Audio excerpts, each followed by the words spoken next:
वो सियासत फरेबी है। Thank you ma'am. धन्यवाद। माननीय सदस्य श्री गणेश सिंह जी।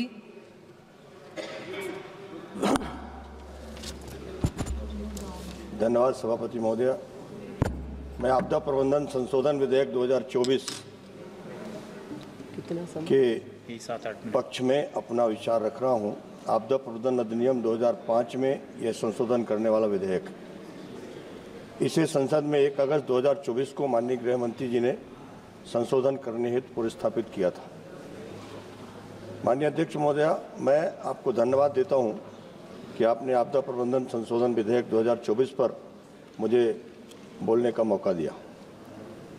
साथ ही मैं आदरणीय माननीय प्रधानमंत्री श्री नरेंद्र मोदी जी एवं आपदा विभाग से संबंधित गृह मंत्री माननीय श्री अमित शाह जी को भी धन्यवाद एवं आभार प्रकट करना चाहूँगा कि उन्होंने अभी हाल ही में हिमाचल प्रदेश, उत्तराखंड, केरल एवं देश के अन्य भागों में जो आपदा का संकट आया था, जैसी महामारी विपत्ति को देखते हुए आपदा प्रबंधन विधेयक 2005 को और अधिक प्रभावकारी बनाने के लिए आज संसद में आपदा प्रबंधन संशोधन विधेयक 2024 को लाने का काम किया है, जो न केवल अत्यंत प्रभावकारी विधेयक है बल्कि पूरी तरह पारदर्शी, उत्तरदायी एवं आधुनिक तकनीकी तंत्र से परिपूर्ण है।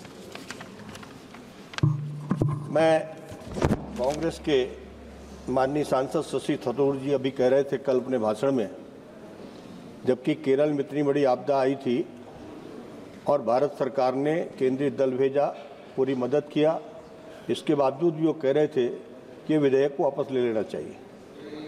इसी तरह कल्याण बनर्जी जी कल अपने भाषण में कह रहे थे कि राज्यों के अधिकार समाप्त किए जा रहे हैं। ये विधेयक पूरी तरह से राज्यों को ही तो मजबूत कर रहा है, उनको और अधिकार दे रहा है।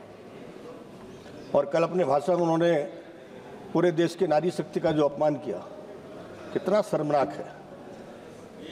कोविड जैसे समय में बंगाल की सरकार ने जितना अपेक्षित मदद थी वो नहीं कर पाई। कितना नकारात्मक सोच है, यह सुनकर मैं हैरान हूँ। तुष्टीकरण की राजनीति के आगे राष्ट्रहित सब भूल गए।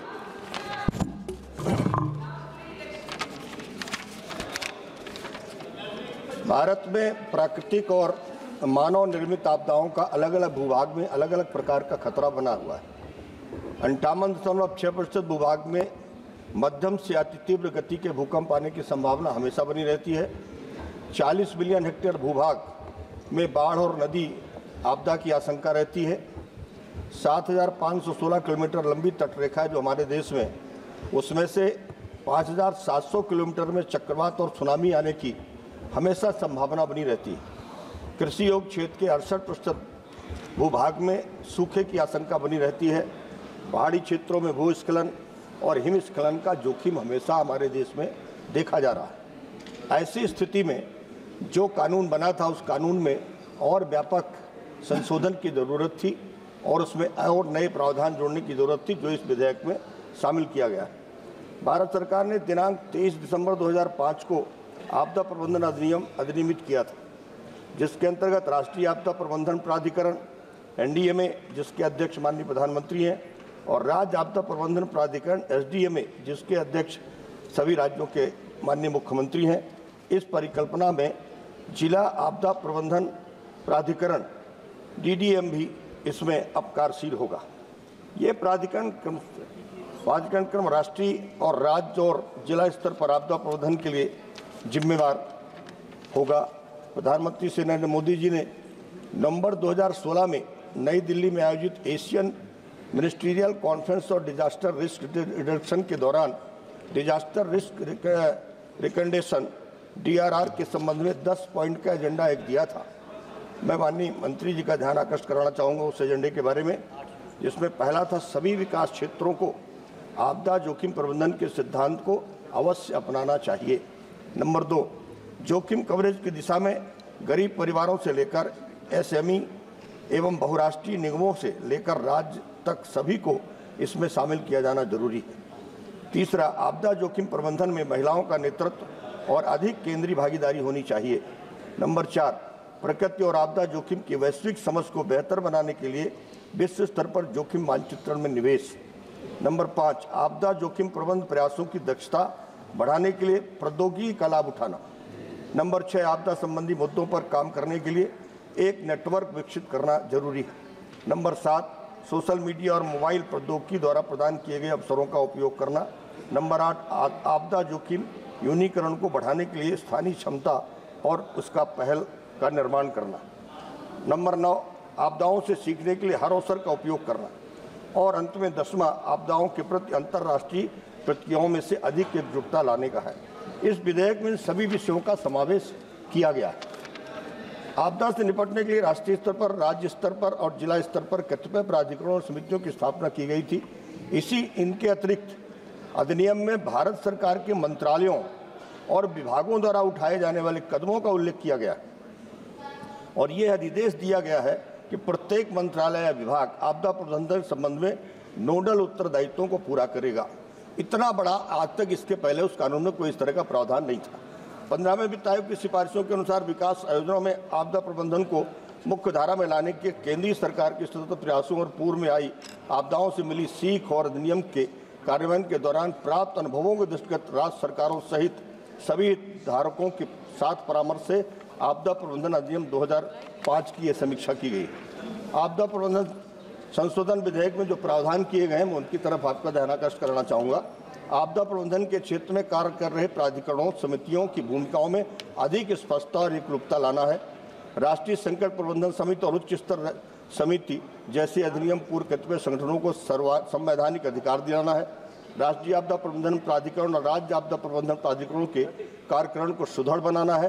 राष्ट्रीय आपदा प्रबंधन प्राधिकरण और राज्य आपदा प्रबंधन प्राधिकरणों को राष्ट्रीय कार्यकारी समिति और राज्य कार्यकारी समिति के स्थान पर राष्ट्रीय स्तर, राज्य स्तर और आपदा प्रबंधन संबंधी योजनाएं तैयार करने के लिए सशक्त करना है। राष्ट्रीय और राज्य स्तर पर आपदा संबंधी डाटाबेस तैयार करना है। राज्यों की राजधानी और बड़े शहरों में जिनमें नगर निगम है के लिए भी शहरी आपदा प्रबंधन प्राधिकरण का गठन का प्रावधान किया गया है। राज्य सरकार द्वारा आपदा मोचन बल के गठन का भी है, जो अभी तक नहीं था, वो भी प्रावधान इसमें किया गया है। माननीय सदस्य प्लीज कंप्लीट। सभापति महोदय, हम सभी जानते हैं कि देश में आपदा जैसी महापत्ति भी प्रत्येक वर्ष जान माल की भारी हानि होती है। प्राकृतिक आपदा जैसे बाढ़ हो, अकाल हो, भूकंप हो, चक्रवात हो, सुनामी हो, भारी बारिश हो, मानवकृत आपदाएं जैसे आगजनी हो, अनेक प्रकार की दुर्घटनाएं जैसे रोड दुर्घटना, रासायनिक, जैविक, रेडियोलॉजिस्ट और न्यूक्लियर आदि से भी केवल मनुष्यों को नहीं बल्कि जीव जंतु, पशु पक्षियों को भी नुकसान होता है। अभी हाल ही में पाकिस्तान के जो सीमा तट है, राजस्थान, हमारे मध्य प्रदेश में टिड्डी दल ने आकर के किसानों के खेतों को भारी नुकसान पहुंचाया। ये भी एक कहीं न कहीं ये भी एक आपदा ही है। हमारा पशु एवं जंगली जानवरों से भी किसानों की फसलों को भारी नुकसान हो रहा है। हम चाहते हैं कि इनके भी नुकसान का प्रावधान इसमें जोड़ा जाना चाहिए। इसके बदले किसानों को जो मिलता है वो बड़ी संख्या में किसान अपनी फसलों को नुकसान उठाने के बाद एक एक दाने के लिए मोहताज हो जाते हैं। एक पहले हम लोगों ने देखा है कि जब प्राकृतिक आपदा नहीं होती थी तो कुछ न कुछ इंडिकेशन प्रकृति की तरफ से या पशुओं की तरफ से, पक्षियों की तरफ से, बुजुर्गों की तरफ से इंडिकेट किया जाता था। जब सुनामी आया था अंडमान में 48 घंटे पहले वहाँ के ट्राइबल्स को पता लग गया कि सुनामी आने वाली है, खतरे के स्थान से सब उठ करके चले गए। वो कौन सी पद्धति थी? जब बाढ़ आनी होती है तो गाय रंभाती है, वो कौन सी पद्धति है? इन सारी पद्धतियों को फिर से क्या पुनर्जीवित करने के लिए क्या माननीय मंत्री जी से मैं आग्रह करूंगा कि इनको रिसर्च कराएंगे क्या इनको विकसित करने के लिए फिर से कोई उपाय खोजेंगे क्या? मुझे लगता है कि जितनी बड़ी मात्रा में भारत में प्राकृतिक आपदा आती है, हमेशा भारत सरकार का अरबों रुपए खर्च होता है, उसमें राज्य सरकारें भी खर्च करती हैं, लेकिन उसका स्थायी हल नहीं निकल पाता। हमें लगता है कि इसका स्थायी हल निकालने के लिए इस कानून में जो आपने प्रावधान किया है उसमें काफ़ी मदद मिलेगी। हमारे जैसे सूखा के क्षेत्र में हमारे मध्य प्रदेश सरकार ने भारत सरकार के माननीय प्रधानमंत्री जी की मदद से केन बेतवा पहला ऐसा नदी जोड़ो एक प्रोजेक्ट तैयार किया है। उसका काम शुरू होने वाला है। जिन क्षेत्रों में सूखा है उन क्षेत्रों में हम इन पानीदार नदियों का पानी नहरों के माध्यम से पहुंचा दें। यूनियन कार्बाइड भोपाल में लाखों लोग उससे प्रभावित हुए थे, आज भी उसका बहुत तेज गति से असर है, उस पर भी विचार करने की जरूरत है। कोविड में अब जैसे जैसे कोविड खत्म हुआ अब उसकी अतिरिक्त तरह की बीमारियां लोगों के शरीर में आई, उनका भी कहीं न कहीं अध्ययन करने की जरूरत है। उनके दुष्परिणामों से लोगों को बचाने की जरूरत है। मैं इतना ही कहते हुए इस बिल का पूरा समर्थन करता हूं और माननीय मंत्री जी को बहुत बहुत धन्यवाद देता हूं। धन्यवाद माननीय सदस्य। माननीय सदस्य सुश्री जी तनुजा रानी जी।